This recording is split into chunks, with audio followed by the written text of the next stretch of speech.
So, good afternoon, everybody. I hope you can hear me okay. My name is John Pears. I'm on the committee of the IIRSM Europe branch. This is our second webinar after our launch last time, and I'm standing in for Alison, our chair, who's currently, I think, in the air or in Manchester Airport, so not able to do this one. Obviously, you enjoyed the last one on culture, as we have, I think we have 85 people registered for this one, and hopefully a few more of you join in the next few minutes. I'm just going to do the administration, then I'm going to introduce Jennifer and hand over to her. So we will take some questions as we go. If you look at the right-hand side on the panel on the app as you join, there should be a chat box where you can put in questions. We'll keep monitoring those, and if they're easy to throw in without interrupting Jennifer's flow, we'll try and handle some of those as we go to keep it as a dialogue rather than just one voice. If not, if they're a bit more general, then we'll leave them to the end, and we'll have a Q&A at the end where we can cover some of those topics. So please keep putting your questions into that chat box. If you have some connection problems, the first answer is always try logging out and log back in again. But if you still have problems, then please also go in the chat, but select organizer only. And Suzanne, who's in London at IIRSM, will do her best to deal with those topics as well. And I think that is all in terms of the administration. Yeah, at the end we'll do a Q&A, and if people want to speak rather than use the chat, you can raise your hand and we'll come back to you one at a time. Then I'll try and share that. So that's all the administration. So I'm very pleased to have Jennifer on the call today. The theme is people stress-related risk management. Jennifer Tam spent over 20 years in the financial services and consulting industries. She's a specialist in strategic risk management and change leadership, bringing key aspects of people and technology together. Having lived in both North America and Europe, and you'll hear from the accent that originating in North America but now living in Europe, responsibilities are focused on financial and operational risk, system implementations, and business and culture transformation. It's quite a long sentence. There's a lot of work there. Her education is in accounting and computer information systems, and she has an MBA in leading innovation and change and a certification in risk management. So very well qualified to deliver this. Recently, Jennifer has founded Say's Life, and you see the banner behind her, after continuously observing the many losses company incurred from people stress-related issues and the unfortunate magnitude of a CEO and CFO committing suicide. So, really major life event triggering some deep thinking on this topic. She felt compelled and motivated to develop a way for a company to proactively measure and manage their stress-related concerns. For example, burnouts and worse. Also low productivity, while providing a private and trusting partner to support their leadership and employees to create and maintain a balanced lifestyle. We know this topic is difficult in trying to balance all aspects of life. She has developed a program built of proven risk management and financial standards. So not just the latest fads, but really based in proven risk management standards to give both the company and the individual person the right information to prioritize well-being. So hopefully that gives you a little bit of a flavour of Jennifer's background and why she's on the call today. And with that, I will hand over to you. So Jennifer, it's all yours. Oh, we've lost your sound, Jennifer.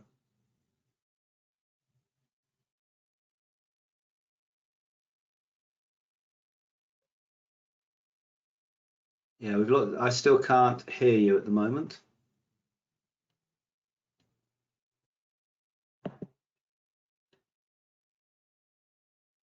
Just so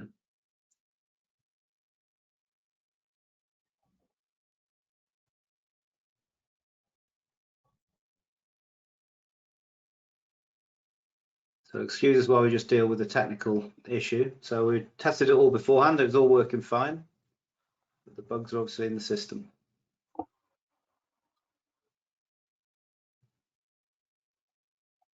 No, it's still struggling. Jennifer, I would suggest to turn off your camera and you just play around with your audio, turn it off and put it back in. That'll be great.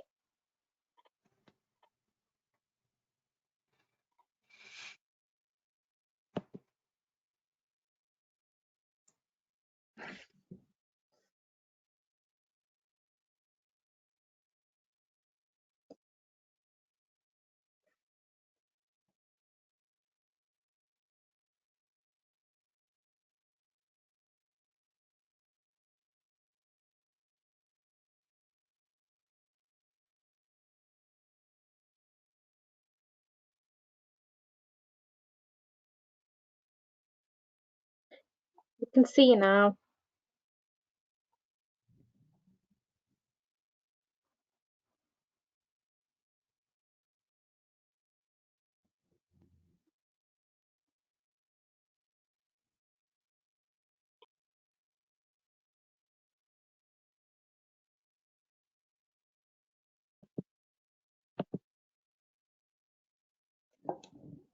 Yes. Hi, everyone. Thank you very much for having me. Real pleasure to speak today. I'm losing a little connection, John, when you were speaking. Can you hear me? I can hear you loud and clear. Yeah, all good. I'll turn my audio back on. Can you hear me now? Yes, I was losing you, loud and John, clear. just a Yeah, short all minute good. ago. We can All hear good. you, Jennifer.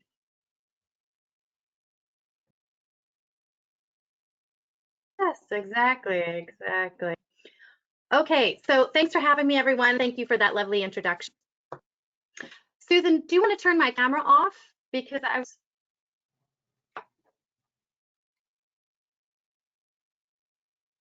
I think your camera is off now, All Jennifer. right. Yeah.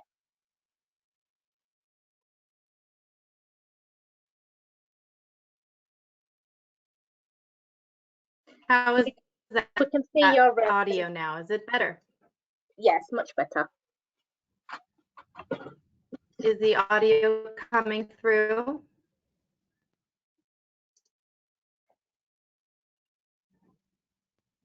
I don't hear anyone. Yeah, we can hear you. Keep going. It's all good. Uh-oh.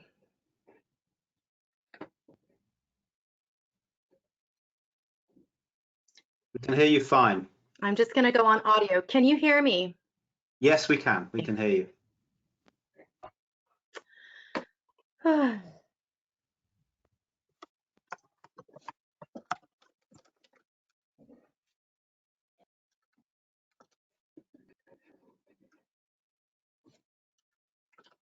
Keep going, Jennifer, because we could hear you fine just then. Okay, great. All right. Can you see? Let's just show my slides now and pull that back up. Apologies for the technical delay.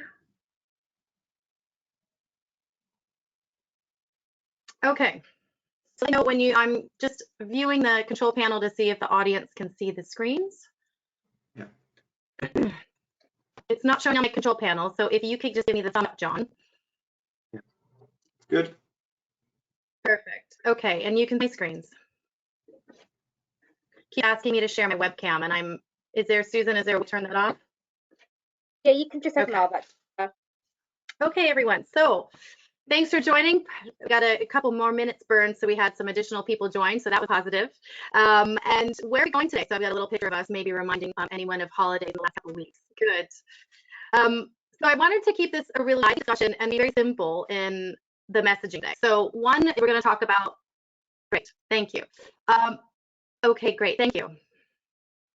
We're going to be talking about stress-related risks in your company. We'll be talking then about leadership and how they play a role in, perfect.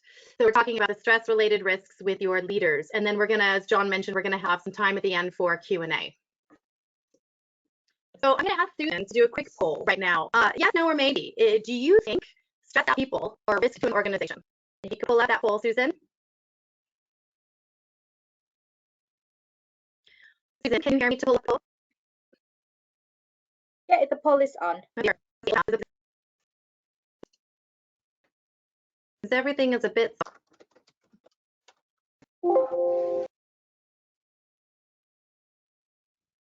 Okay.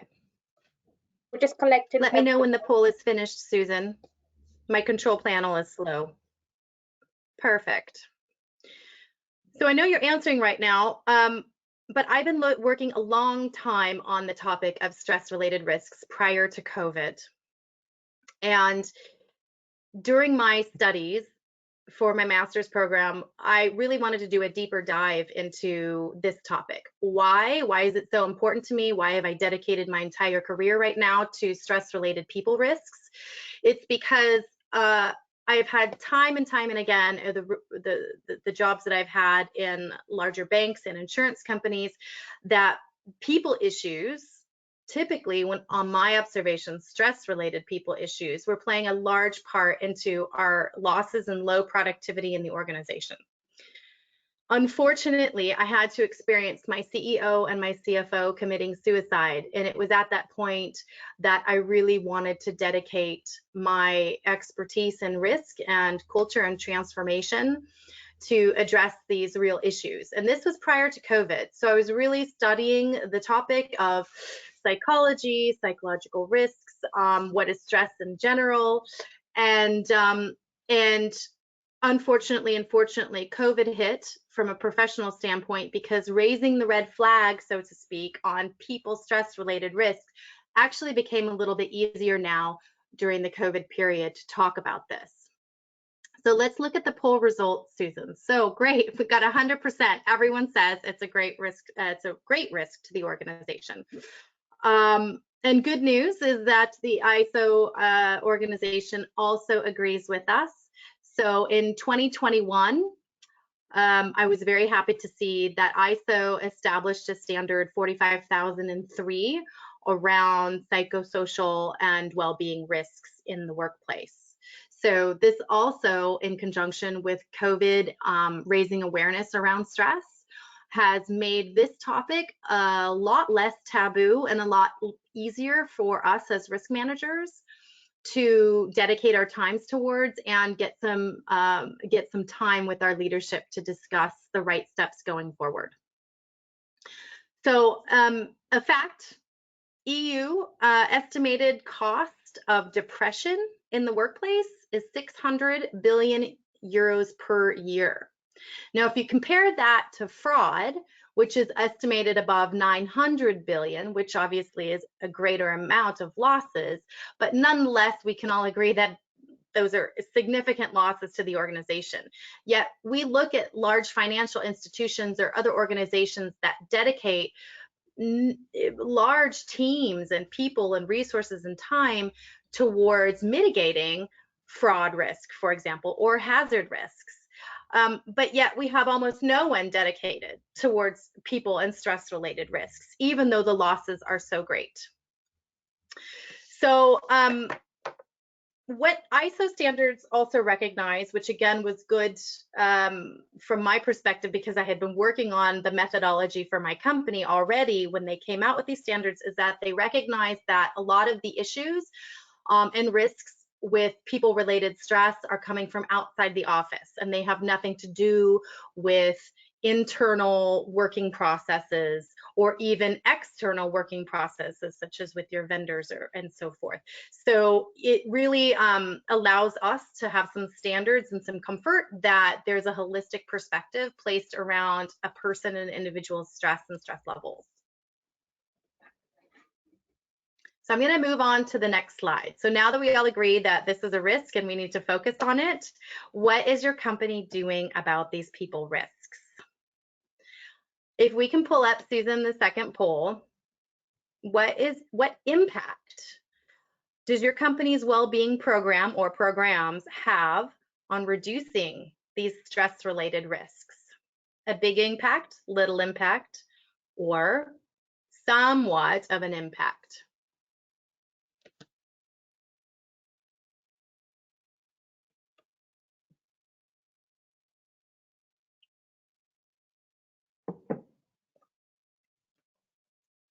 Just collecting the votes now, Jennifer.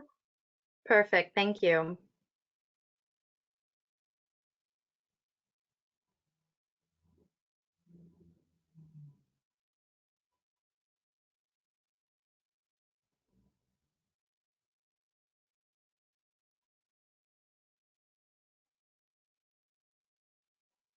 It's cheating a little bit because I do have the fact that the cost of burned out employees cost the company 34% of their salary just for being disengaged on the job. So that's probably already leading everyone to say big impact. But let's see what everyone has to say. Okay, good. So most people say little impact. All right, 50% little impact.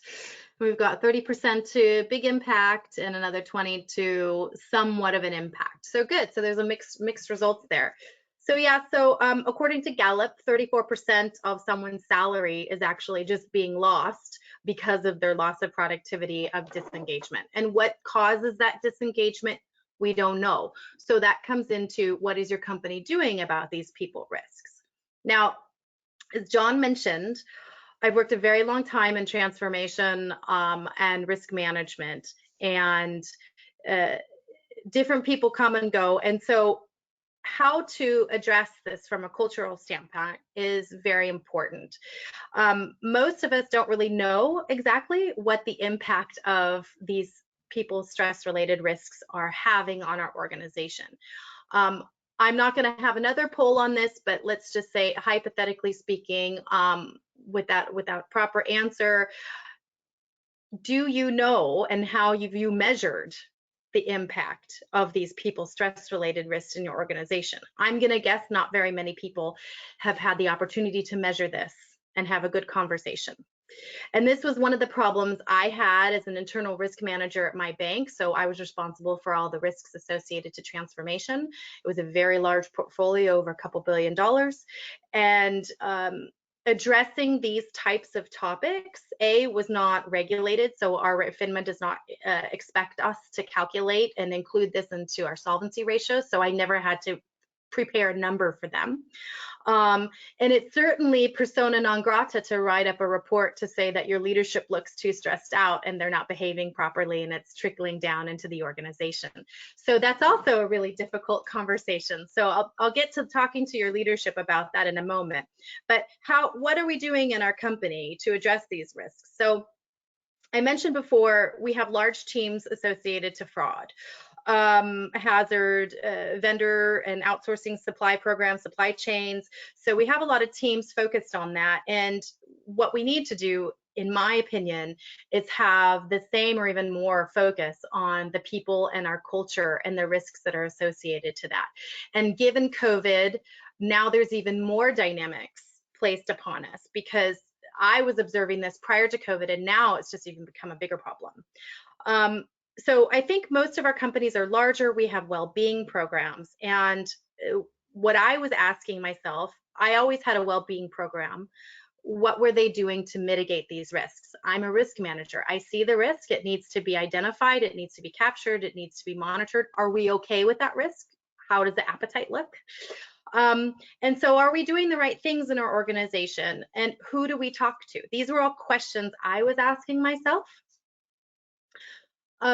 Knowing that the standards in ISO also address a holistic perspective from these risks, and therefore concerns of that person's outside world, outside of the office, their families, their relationships, their health, etc., is playing a part on in the impact of their disengagement inside. How would I take care of that? I'm a risk manager. I can't go to them and say, listen, you need to work out the relationship with your spouse. You know, I can't do that. And it's totally inappropriate. And I certainly cannot give them any sort of risk identification protocol for their house and their health. So how do we address all these? It was a big problem for me. And as I mentioned before, I was countlessly measuring and observing the psychological and health issues that peers and senior leaders were experiencing.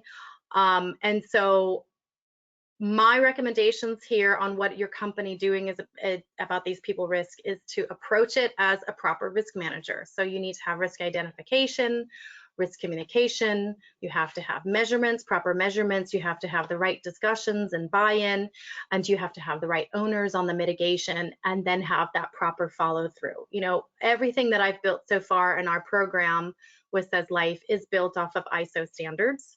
And what we need to do is have a private way to allow for someone's external life to play a part into our measurement process. So how are we allowing that? I decided that I could not do my job properly as an internal risk manager anymore. So that's why I've gone outside and founded my company, so I can provide this service to organizations in a private and trustworthy factor. Trust is a huge part of this culture. Now, I know that the estimated uptake and utilization of employee assistance programs in Europe is less than 3%. So a mitigation that company already have around people stress are employee assistance programs. You can call up a number, it's private, your manager never knows, you can talk to a therapist, and their company pays for that. But less than 3% of the organization uses this.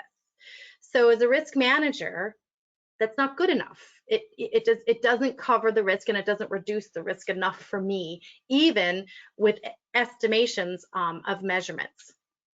So the question is, you need to have some sort of capability to measure and identify what your risk appetite is. And when I say identify your risk appetite, I'll give you a little anecdote. One of my colleagues in another risk group I belong to, he's a risk manager for pharmaceuticals. And they have a very high tolerance, unspoken, unwritten tolerance for burnout. They're okay with a few burnouts. The cost to them is fine. So they're selling more by having some burnouts in their organization, and they're caught, and also with some regulatory fines as well. So we might laugh when we think about how do we discuss risk appetite around people stress. Of course, we would say automatically, no, it's, burnout is not acceptable. But truly, we really need to see what the leaders feel about the risk appetite on some of the key indicators that you'll be measuring going forward around people risks. So if we could go to the next slide, I'm going to do another quick poll. So who do we talk to? Who do we work with? How do we get this embedded in our organization? Is it an HR responsibility, or is it a risk responsibility? Maybe a combination of both. So the quick poll. So do you know what leader to talk to about people stress related risks? Yes or no?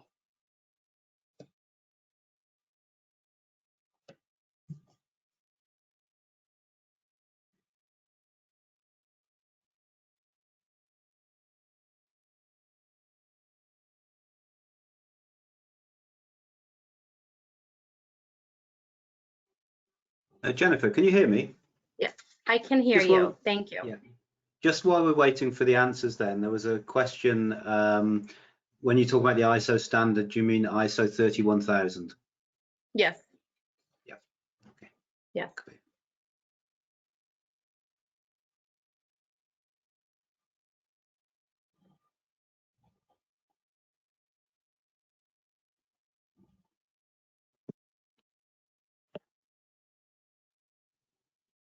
The results are now on the screen, Jennifer.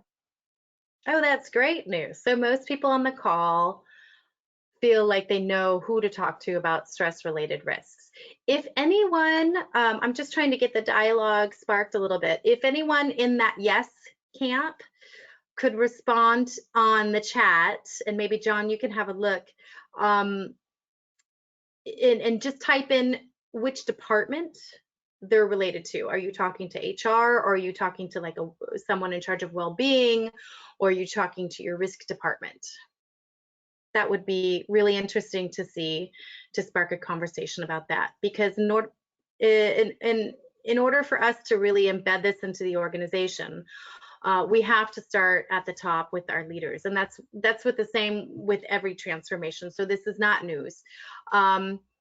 There's some discussion in the area of well-being that middle managers get the largest portion of pressure and risk, because they're getting a lot of pressure from up top, but they're not getting a lot of the supportive financial benefits that maybe senior leaders are receiving. And that is true, but studies do show that whatever the leaders are experiencing, it tends to trickle down. And there's many different factors of the pressure. So I have some responses, Jennifer, if you'd like to hear them. Oh, great. Yeah, please go ahead. Yeah. So the answers we've had so far: health and safety, HR department, the head of HR leads the wellbeing committee, and someone in charge of wellbeing. So mixed response. Okay, mixed response. Okay. Okay, well, that's great. So out of 41 people, we have the majority of them knowing who to talk to. And I'm assuming everyone on the call has something to do with risk management or some sort of risk responsibility. Is that correct? Susan, John, do you have any sort of demographic on all of the attendees? I don't know if some of you want to chat also about your roles in the organization. We don't have that in advance, but I'll keep an eye on the chat. Yeah, that's wonderful. Okay, so how do we talk to them? So I have a funny story. I went to a very senior leader. There was a combination of C-suite leaders and heads of business that we had to, my colleagues and I had to present a risk report to. And it was on a very large transformation program. And we presented them the classic red, yellow, green risk report and heat map. And it caused a massive kerfuffle across the group, right? There was about 10 people in this committee, and it was a huge problem, this risk report. And was it what we were collecting? Was it the data that we had? Was the measurements wrong? What was the problem? And after talking with them individually, we realized it was a perception issue that most of them were afraid what their peers would think if they were in a yellow or a red area. And that's all it was. Everyone was fine with the numbers. Everyone was totally on board with what we should do. Everyone was fine with the methodology that we were using to mitigate. But it was just a perception. And it gave me a huge lesson when we were in risk talking to our leadership about very sensitive topics, that it's really important that they save face. And so what I've learned from that is a lot of red, yellow, greens, or this is bad, this is good, is not going to be absorbed very well either by an individual, and definitely not in front of anyone. So if you're able, and if you're lucky enough to get these types of risks recorded into your organization and included into a balanced scorecard of some sort, that goes to your leadership, it would be worthwhile looking at the way we can temper the messages.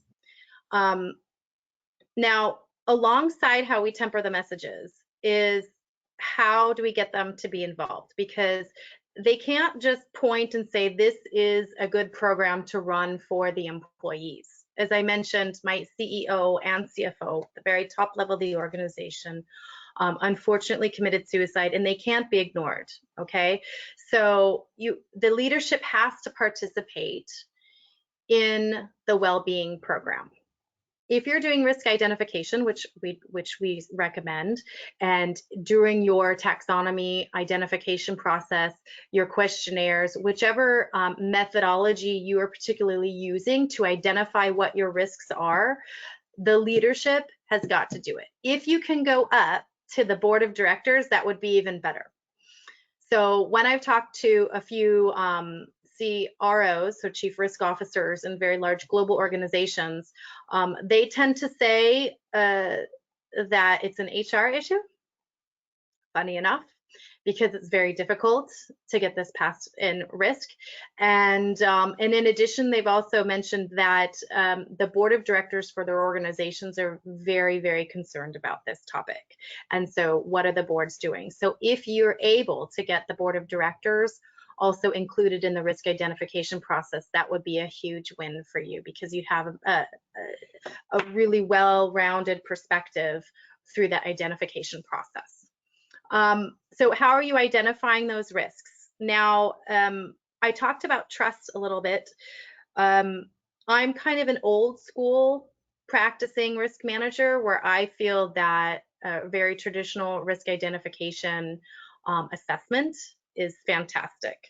That allows people to talk. Workshops even better, but if you want to do something private, it has to be done externally and by someone external. Doing it internal always raises flags to people with trust. Where is this going? They can track my answers. If I say anything about my bosses, it'll get back to them, et cetera, et cetera.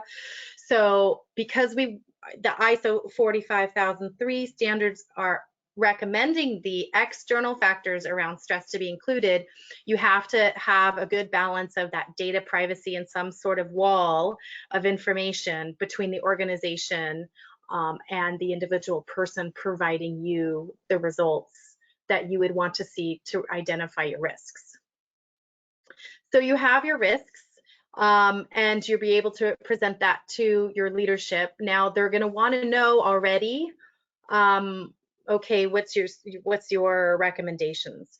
So you're going to have to, prior to meeting with them, you're going to be really good friends with whoever's responsible for any sort of mitigation. Now, what mitigation do you need? What's appropriate? So most companies have some sort of well-being off-sites. They give free free app access to Headspace or Calm. Sometimes there's the Global Corporate Challenge, these types of programs, and now they're getting more sophisticated into wearables or trackables. So root cause analysis comes into play when you want to look at what you're mitigating. Now you know what your risks are, okay, maybe some of them you need to focus on. So now you have your prioritization of what risks and what mitigation programs you should deploy. And this is really helpful. But then you kind of need to bring in another factor around the root cause of all the issues that have been occurring. So how do you track this? Because I'd be very surprised if many companies are tracking, particularly from at least a cost perspective, any other stress-related risks other than the medical costs that are associated to, for example, burnout or absenteeism. So some of those HR existing KPIs that we're tracking, anything outside of that around loss of productivity is going to be very difficult to track. So again, kind of leaning on those old traditional issue root cause analysis techniques and applying it in a more innovative people-driven factor. So just take what we've been doing and then just look at it from a people stress perspective and lay them on top of that. So for root cause analysis, it was always taught from the very beginning, you talk to someone, if, you know, as a risk manager, you go out and you actually talk to that person that's incurred that loss and incurred those issues, and you ask them the 5 whys. So, and through 5 whys, typically you'll find out what that root cause is.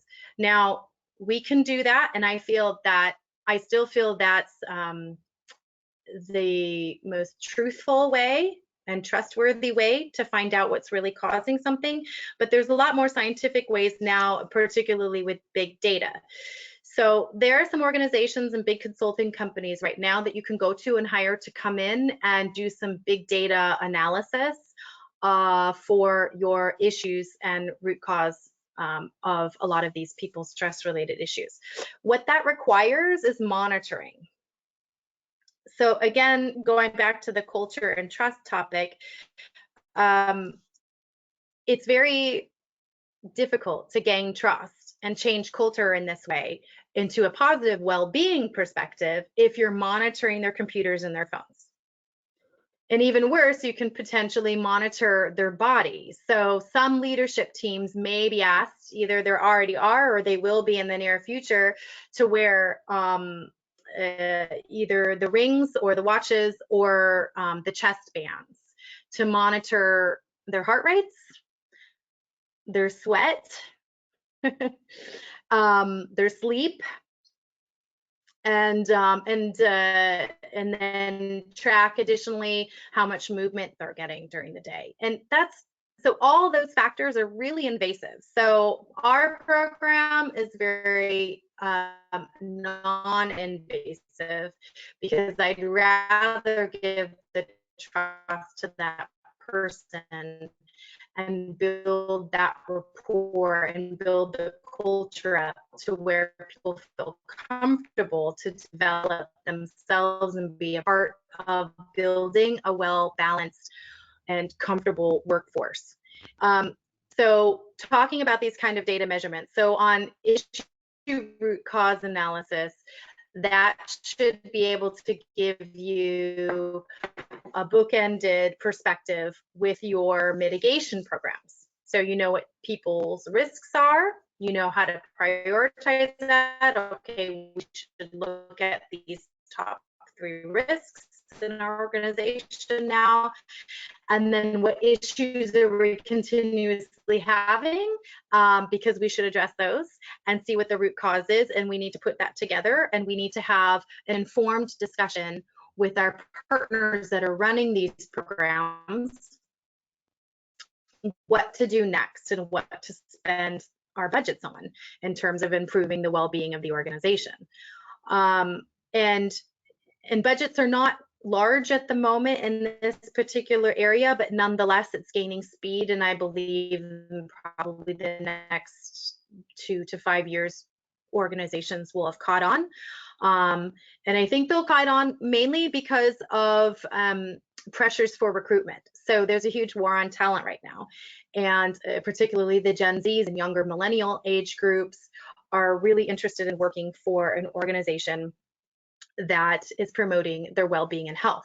So at the WEF, they produced a report here, you'll see on my screen. So at the WEF, they did a study, and the top 2 wishes for employees in 2022, top 1 is working for a company that supports their well-being and health, and 2, achieving a good quality of life. So how are you going to take your discussions with your leadership to raise that awareness with them, show them how you're going to measure this, show them how you're going to mitigate this, and then be able to externally promote that you're an organization that takes care of their well-being and health? How are you going to promote that internally? Are employees really going to buy into this? So these are new factors, this, you know, quote unquote hashtag new way of working, or the future of work, that have to be considered. And I believe it's risk management's responsibility to play a large part in shaping how organizations go forward in addressing and managing these types of concerns around people and stress going forward. There isn't any indication that I've seen, and I hope to hear maybe someone on the Q&A or chat room that gives us a different perspective, that maybe it won't be so bad unless we manage this. But I kind of like to be that risk manager that wants to head off the risks and be very proactive about this. And so I believe that there needs to be a very close working relationship between risk and well-being in HR. And so if you have those 3 people in that team organized very well, the conversation with your leadership are going to be going a lot easier to actually get the budgets that you're going to need potentially to run these programs. So the programs that you'll have, you know, maybe the offsite is not appropriate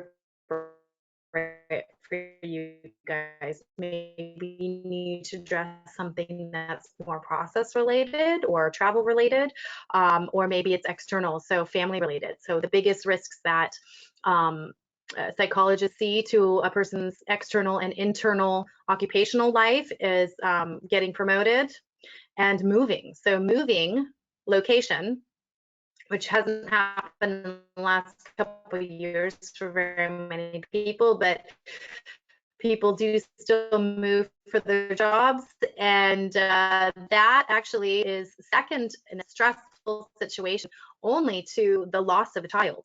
So that's how impactful moving geographically for a job creates on the whole household. So when you're looking at that holistic perspective of mitigation, I recommend that the mitigation also looks at their whole household and offers something for their household to be supported at the same time, and not just the executive or the employee, but brings in a holistic perspective for that risk mitigation going forward.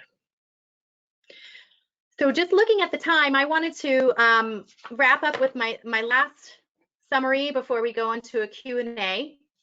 So I'm really planting these seeds for innovation and people well-being and risk management. I'm raising the flags and saying, everyone listen up. It has to be a three-pronged approach between risk and well-being HR to address the leadership topic and get the buy-in in the organization. So 4 things to take away, I recommend, is building that trust in your culture. So be very wary about monitoring controls and doing this internally. Measuring internally. That's, you have to create the trust to get the right type of culture. Process-wise, so you need holistic and realistic measurements. So holistic, it's got to be internal, external, and realistic. It has to make sense. If you have 10 KPIs or K leading indicators, and they're all separate macro perspectives of well-being, ask yourself, how are you going to take those 10 KPIs and make sense of them into some sort of story? So that's also very difficult. If you have their sleep measured, their activity, their nutrition measured, how many times do they stand up during a meeting, et cetera, there needs to be a way to pull that all together. That's what I was working on for so long. We have algorithms to give you kind of an overview approach to, and just one easy measurement to give you a comfort feeling on that, but it needs to be realistic in your organization. Third, mitigation. So you need to mitigate, you need to collaborate with the correct people, bring in the right mitigation programs, and stop wasting your money places where you don't need to. And then strategy. So don't forget the top leaders of the organization, and you need to be involved. What's good for the goose is good for the gander. They cannot just point and say, yeah, all the employees do it, and then they're left alone to do something else. It needs to be everyone together, which also builds the right type of culture and trust. So just letting everyone know that we're holding coming up a How Risky Is Your People program course. We're giving everyone on the call a 10% discount. If everyone wants to participate, glad to hear from you. Or if you just like to connect with me and chat on LinkedIn or send me an email, I'm really happy to connect and to have further discussions with you all. So with that, I will go ahead and give it back to John and open up some Q&A. Okay, Jennifer, thank you very much for that. Just before I go to the submitted questions, and can the audience please put your questions into the chat and we'll field those. I had a kind of general question reflecting on what you were saying, and when you look at that last slide on the mitigation, we often talk about what are the things we can do and what are the tools, but for me that all kind of points towards leadership behavior rather than just having an EAP or a wellness program. Do we focus too much on the programs and not enough on the behaviors of our leaders? Yes. That's why we have to bring them in. And this is why I said, what's good for the goose is good for the gander. And that's kind of an old saying. I don't know if that translates over into Europe, but it's always been one of my pet peeves that the leadership has always somehow not been included in either the program or the evaluations, and that leads to 2 things. One, they're neglected. And they need the support. They need the support. I'm tired of seeing senior leaders without the right support. They get a lot of financial support, that's true. But if you're looking at holistic risks, again, having a high financial support, but low everything else, it's not going to get balanced out for them. And they're going to, they're not going to have the right type of life balance for themselves. So that's part of the problem. They have to be included in everything, and that will also build trust with the employees. So it's a win-win situation to include them in everything. And then also, I guess from that, their behavior towards their employees, because often your leader is your biggest stress factor. Right. So yes. do they know how to behave exactly. to manage that down the line? Yeah. Exactly. So it's when you're on the receiving end of stress from your boss, it's very difficult to be patient and say, well, maybe they're going through something, and that's made them snap at me. I mean, it's very difficult to do. So, but it's probably true.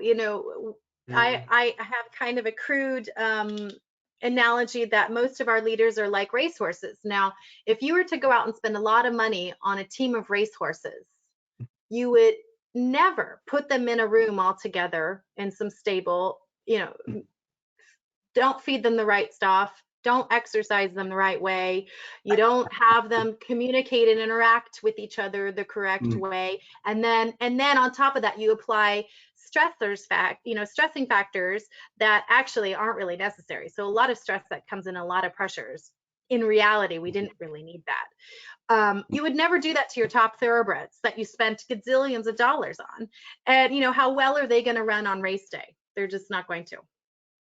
And we all know what happens to, the horses after they go to the bathroom. It all runs downhill, right? So it's so to protect, like I mentioned, the middle management from that stress, you really need to start addressing from the top. Some people can approach it from the top and the middle, or top and the bottom. I think everyone at the same time, like remove that hierarchy, everyone at the same time, everyone doing the risk identifications, everyone looking at the issues at the same time. Forget that someone's the CXO and forget that someone's a junior assistant. Just do it all the same, because they all have the same feelings at the end of the day. And I'm sorry to say, but when you're getting into these people's stress related risks, feelings matter. Yeah. Okay, thank you. So I'm going to go over to the questions that have been submitted now. So first one from Christian Hill. Aside from employee surveys and some of the invasive techniques, wearables you mentioned, what other types of proactive monitoring have you seen being used well? That's it. That's all I've seen so far. So monitoring phones, monitoring laptops, and then monitoring a body, which I believe is invasive. Non-invasive are assessments, and very little are doing any sort of workshops. It would be difficult to do workshop because then you're face to face, and you need to keep it private, because in order for it to be holistic, you have to take in people's private lives and assess that and the whole risk. And so you can't do it internally because you don't want to capture that data unless you, again, your leadership does not want to capture that. They might not. I've come across that. So they know it exists and they're fine with it existing and they don't want to deal with it. So, but if you want to look at it truly holistic, you have to do it externally and through assessments. But I guess that could be one-to-one rather than general employee surveys. So more interviews, for example. Right, you could do interviews. I mean, if you have 10,000 people or 60,000 people in your organization, that's very difficult to do. So we have a creative way to engage and then report and have identified pathways to match people with the right therapists and coaches that they need, and then give the aggregate information to the organization to then look at company-wide programs that fit the needs of the employees and the departments. Okay, thank you. Next question is from Richard Ledham. So how effectively are we able to determine or measure true stress, he's put in quotes, i.e. employees taking time off due to actual stress versus mistaking stress for frustration? Incentives are key internationally. Okay, so he's talking about the percentage update.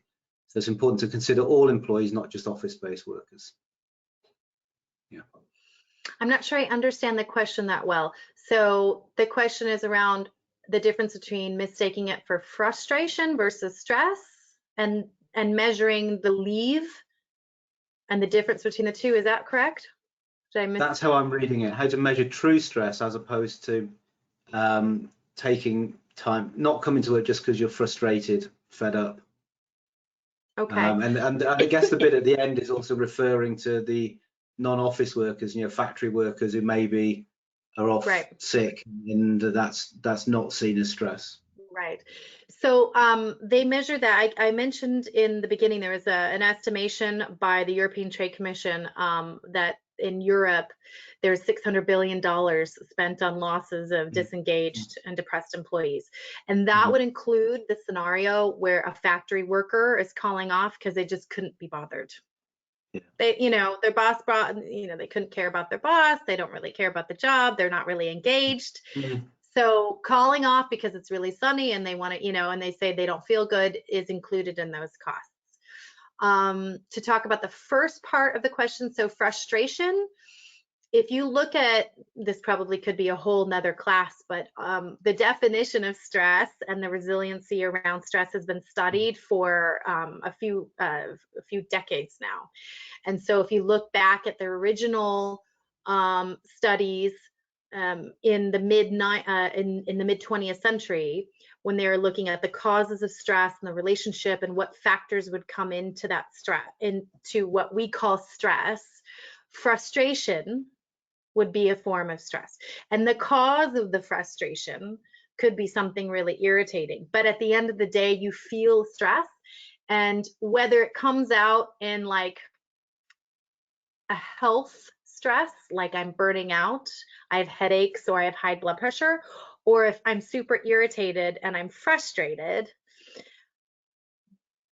the theories are that the way that it's come out in you is based on really your childhood. And so the way people handle a stressor is different. So one person could have a headache and burn out, and the other person just could be really irritated and angry at everyone and frustrated.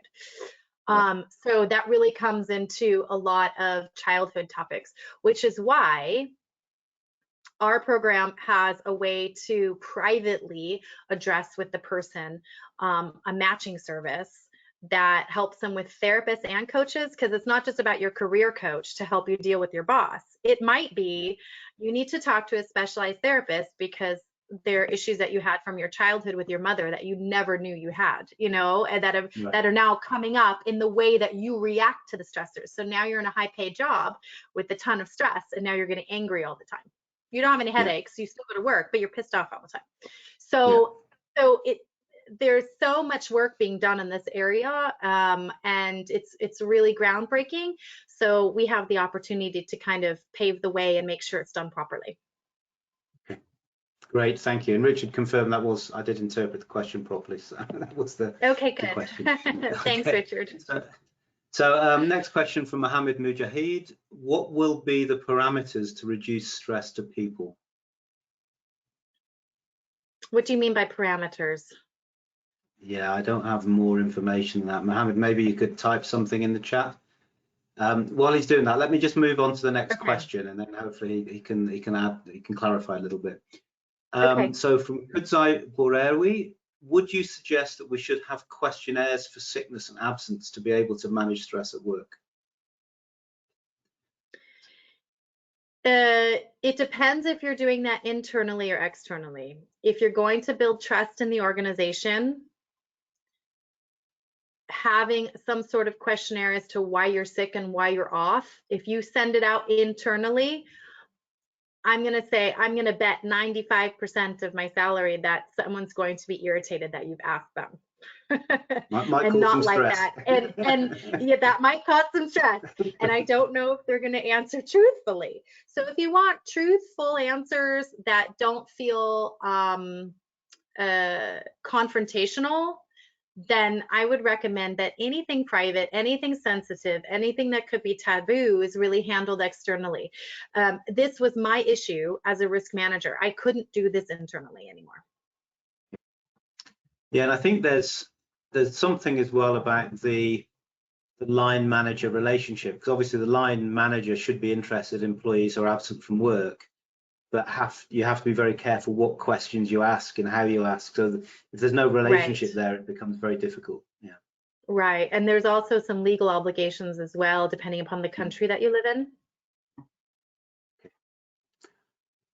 Okay, next one from Kingsley Ayevi.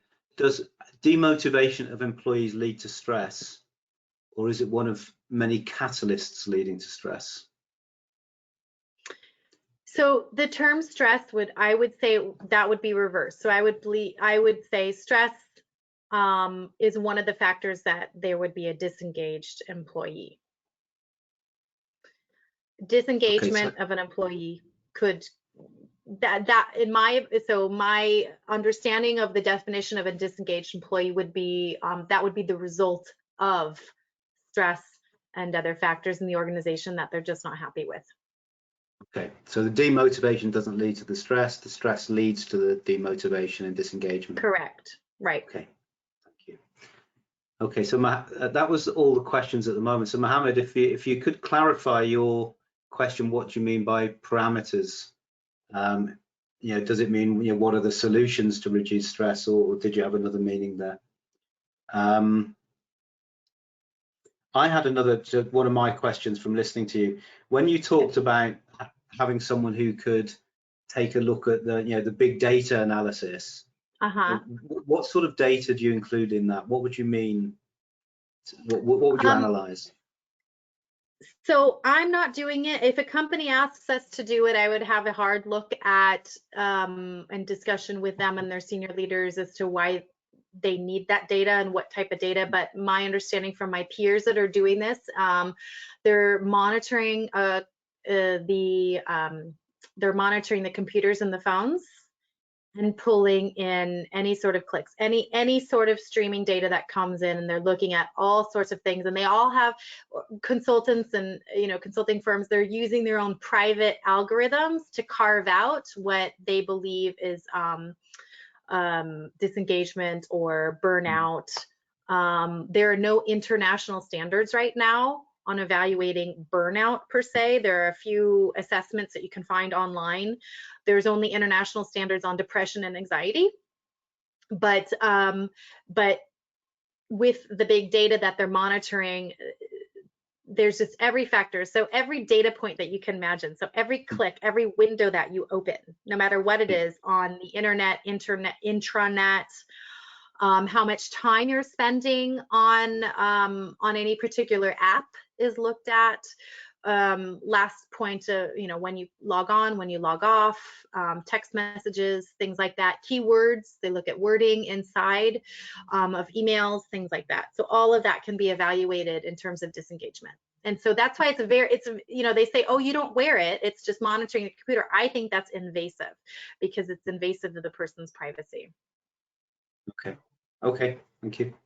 And we have another question. What is the relationship between poor communication and stress in the workplace? High. So I've been mentioning ISO for a few times. So ISO in this new standard that they put out last year around well-being risks, they have stated that there's a high correlation between the lack of communication and poor communication in the workplace and stress-related disengagement. And through other studies that have been around through employee engagement, which takes a look at everything from, or happiness polls. There's many different perspectives on looking at communication in an organization, but just from my own experience, I've been working a long time. Hopefully I don't look like I've been working a long time, but I have. I would say that there's a direct correlation. So low communication and very, very high amounts of stress and stress risks in your organization. And even though you might have a high amount of communication, it might not be done that well. And even if it's done that well, even if it's a great communication, if there's a disconnect between the people that are working for you and the communication and the strategy that you're telling everybody, or who's telling the communication, if there's any sort of disconnects there, usually it doesn't work. Okay, yeah, a colleague of mine said when the words and the music don't match, so yeah, exactly. Exactly. Okay, we're out of time, so I'm going to end it there, and I think we've got through all the questions. Thank you very much, Jennifer. So we'll post some contact information on our LinkedIn page, and I think people can also find you on LinkedIn if they want to get in touch and drop you a message if they're interested. Absolutely. I'm very happy to connect. I'm very happy to have further conversations with you and your organization. And as I said, as appreciation for you guys attending, you get a 10% off of our upcoming course on how risky is your people program. Okay. Cool. All right. Thanks, everyone. Have a great day. Thank you, John. Thank you, Susan. It was great to work with you today. Yeah. Thanks a lot. Take care, Goodbye, everyone. everybody. Have a good rest of the day. Thanks for Bye. joining. Ciao.